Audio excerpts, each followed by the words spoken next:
Siin on käkikeerajate nädala ringvaade. Põgene oma pimedast ja teadmusteta ajukoopast. Vaata käkikeerajate nädala ringvaadet, et olla kursis sellega, mida meie oma heaks teeme. Sel nädalal Ansip tutvustas rahvale sõnamängu Mõista mõista. Jurist kimbutab käkikeerajate maksuametnikke.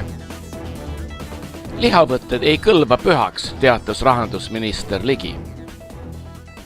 Isamaa ja Res Publica Liit õrritab koalitsiooni kaaslasi ja mereväe lipulaev muutumas tulusaks vanarauaks. Hakkame pihta.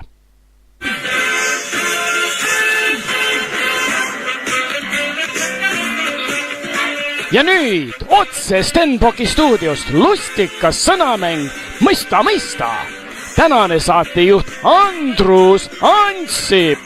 Peaminister Ansip teab, kui hästi rahvale meeldivad igasugused mängud, nagu ristsõnad ja sudoku.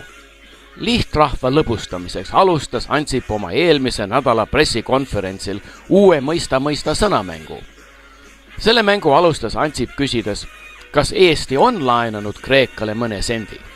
Selle abistamisega on üleüldse lugu selline, et Eesti ei ole Kreekat abistanud.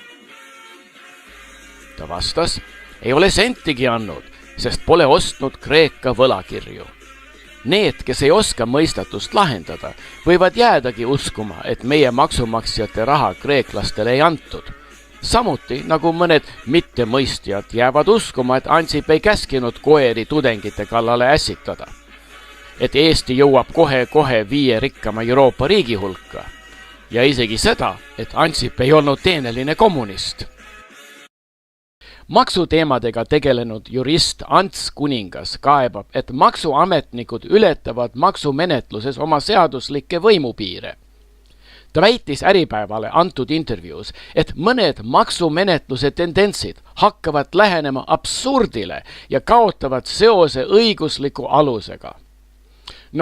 On kahju, et mõned juristid ikka veel aru ei saa, et kui meie ametnikud peaksid ise hakkama neid seadusi jälgima, mida me lihtrahva vaos hoidmiseks ja nende maksustamiseks oleme teinud, siis võiks see ohustada kogu meie suurepärast võimustruktuuri.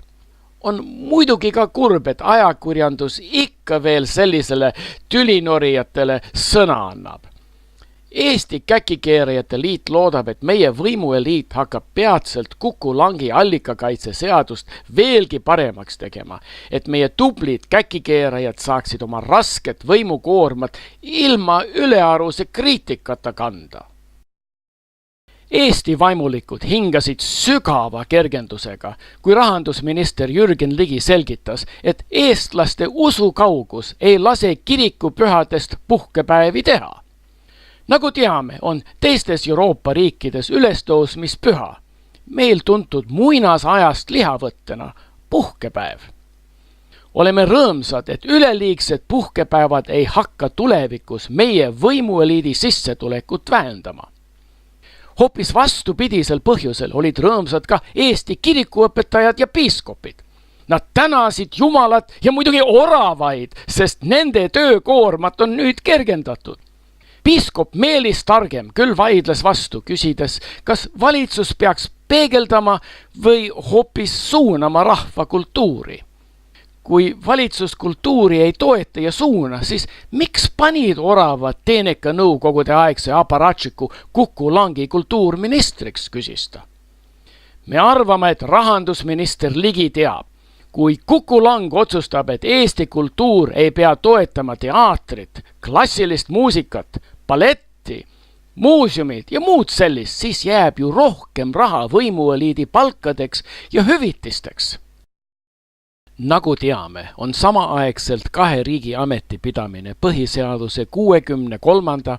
ja 64. paragrahvide alusel rangelt keelatud.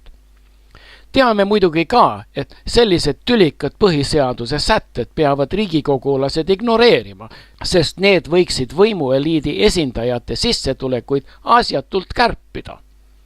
Põhiseadust on varem kõik võimul olevad parteid ühtlaselt ignoreerinud, aga nüüd teates majandusministrina suurt vaeva nägev Juhan Parts, et IRL-i põhimõtte järgi ei saa parlamendisaadik tegutseda samal ajal riigifirma nõukogu liikmena.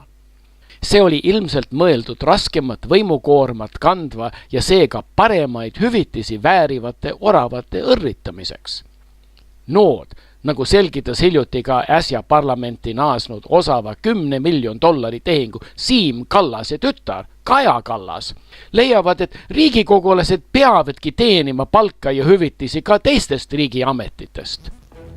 Partsi avalduse tegi veelgi halvemaks see, et ta ei viidanud põhiseaduse sätetele, vaid mainis ainult IRL põhimõtteid.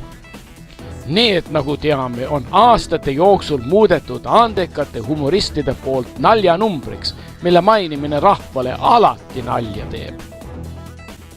Eesti mereväe au ja uhkus. Mõned aastad tagasi kalli raha eest hangitud lipulaev Admiral Pitka roostetab juba 3. aastat kai ääres, teatab mereväe teabeohvitser. See on suurepärane näide, kui hästi meie riigikaitsejuhid oskavad kasutada meie suurepärast relvahankesüsteemi oma elujärje parandamiseks. Meie relvahankesüsteemi rajaja, Iisraeli relvaostu kangelane Mart Laar kontrollib nüüd jälle kaitsministrina meie kopsakat riigikaitse hankesüsteemi. Võib arvata, et nii hästi tema kui ta sõbrad, kelle jaoks ta jälle hästi tasuvaid ametikohti loob, saavad järgmiste aastate jooksul nii jõukaks, et nad enam riigiameteid ei vajagi. Admiral Pitka käikupanekuks koos meeskonna väljaõppega pidavalt kuluma vähemalt 2 aastat. See on suurepärane võimalus kulukateks riigihanketeks ja sellega kaasnevateks kopsakateks pististeks. Teine võimalus on lipulaev Admiral Pitka hoopis vanarauaks maha müüa. Siis saaks 2-kordse kasu. Esiteks tulusast metallijärist ja siis uue laeva ehitamisest. Soovime sulle tuult purjedesse, Mart Laar. Saagu meie riigikaitse sinu toredal eeskujul pehmeks ja karvaseks ja sina ja su sõbrad seekord püsti rikkaks.